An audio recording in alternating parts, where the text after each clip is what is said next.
Hello, grade 11th. Welcome to my YouTube channel. Today, our next topic is complement of a set. Now, students, what is complement of a set? First of all, we will learn its basic definition. The definition is that let U is a universal set, right? तो complement से पहले आपको एक universal set लेना पड़ेगा, ठीक है.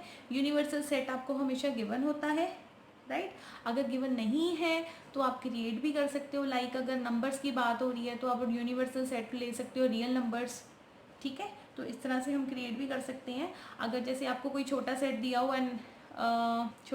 हुआ है नेचुरल्स का, तो आप उसका यूनिवर्सल सेट इंटीजर्स भी ले सकते हो, रियल नंबर्स भी ले सकते हो. Clear. So let you be a universal set and A is a non empty set which is subset of you, ठीक है. तो आपने यहाँ पर बेटा कैपिटल यू आएगा हमेशा. Capital you represents a universal set. तो यहाँ पर जो ए है वो सबसेट होना जरूरी है.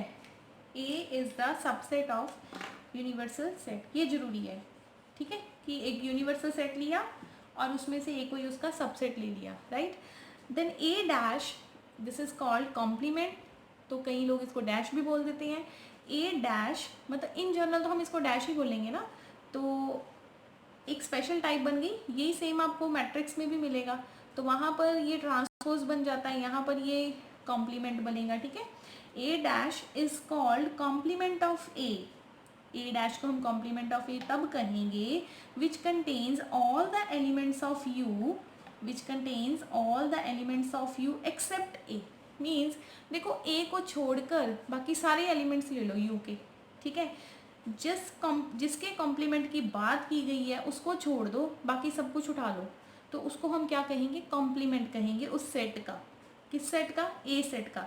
तो इन जनरल ए सेट क्या हुआ? ए सेट इज यू में से आप क्या माइनस करोगे? ए, ठीक है. Then A complement is equal to U minus A. U means universal set. तो अब हम एक एग्जाम्पल से करते हैं इसको, या पहले हम एक वेन डायग्राम ड्रॉ करते हैं, उससे आपको ज़्यादा क्लियर होगा. तो देखो बेटा, मैं यहाँ पर मैंने एक यूनिवर्सल सेट लिया है और यहाँ पर मैंने एक ए सेट लिया है, ठीक है. तो ए इज सबसेट ऑफ यू. तो अब देखो कॉम्प्लीमेंट क्या होगा.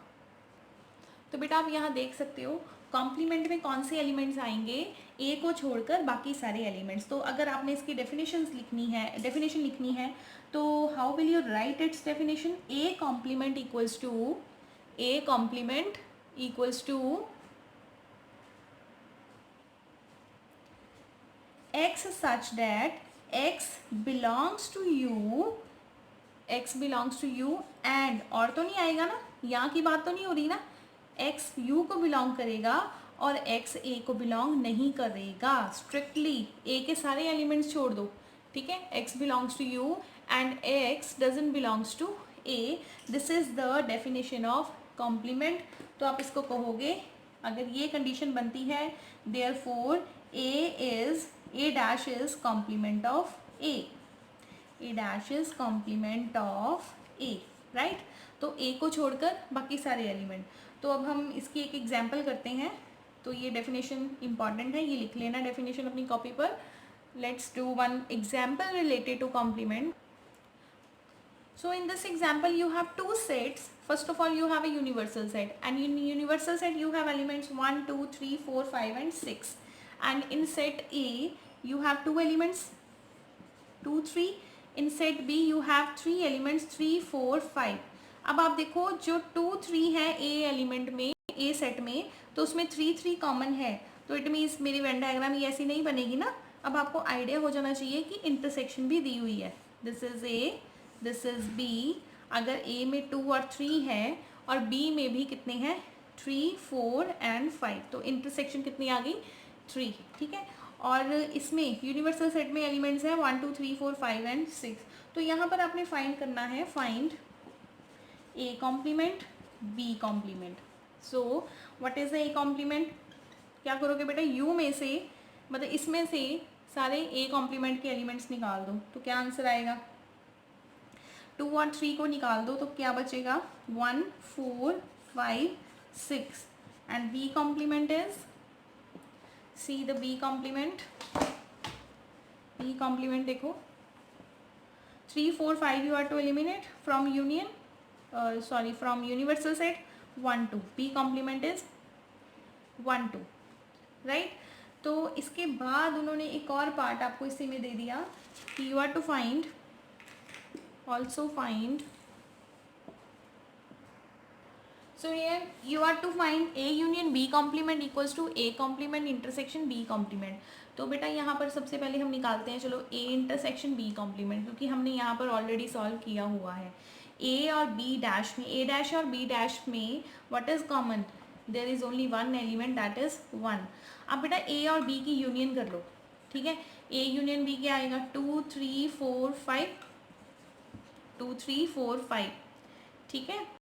तो a यूनियन b का कॉम्प्लीमेंट लेना आपने, a union b complement, wait a complement intersection b complement, you have only one element, wait beta, make one correction here.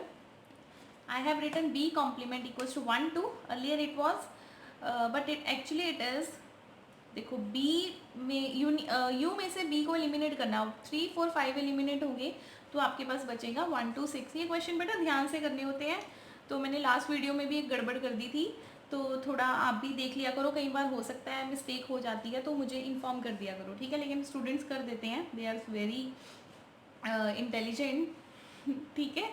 तो आपके पास यहाँ पर आएगा एक a union b. So you have a union b is 2 3 4 5 and now we have to find a union b complement, a union b complement, ठीक है. अब देखो यूनियन ये है आपकी और यूनियन का कॉम्प्लीमेंट लेना है, मतलब कि u में से माइनस करोगे, u में से क्या माइनस करोगे, a यूनियन b, तो u में से a यूनियन b निकाल दो, 2 3 4 5 निकाल दो, क्या बचेगा बेटा, ये भी ठीक करो.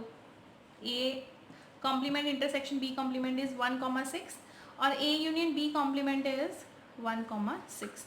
तो आपने यहाँ पे क्या ऑब्जर्व किया, your observation is that a complement intersection b complement is equals to a union b complement.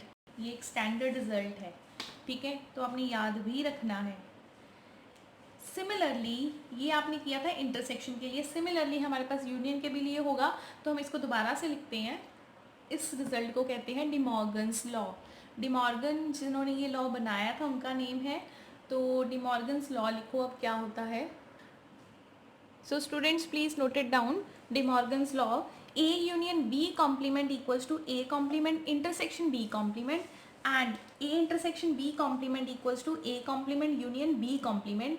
तो बेटा वैसे एनसीईआरटी में इसका प्रूफ नहीं है, लेकिन मैं सोच रही हूँ कि करवा ही दूँ, इससे आपको बहुत कुछ सीखने को मिलेगा. अगर हम इसका प्रूफ करेंगे ना तो आपको थ्योरेटिकल क्वेश्चंस करने में बहुत आसानी होगी, मैं यही कहूँगी. अच्छा टॉपिक है पता नहीं एनसीईआरटी वाले इसका प्रूफ क्यों नहीं दे रहे, अदरवाइज़ ये बहुत, एक्चुअली वो तो नहीं दे रहे क्योंकि ये बीएससी में फिर से दोबारा से टॉपिक है सेट थ्योरी, तो वहाँ पर ये डिमॉर्गन्स लॉ दोबारा कवर होता है, तो शायद इसलिए उन्होंने +1 में इसका प्रूफ नहीं दिया. लेकिन मैं सोच रही हूँ कि करवा देती हूँ, कोई बात नहीं, एक वीडियो लगेगी, लेकिन उससे आपके ना बेसिक्स मीन्स लिखने का तरीका, इसको डेफिनेशन में लिखने का क्या तरीका होगा वो क्लैरिटी आपको बहुत अच्छे से हो जाएगी. So I am going to discuss its proof in the next video. So thank you students.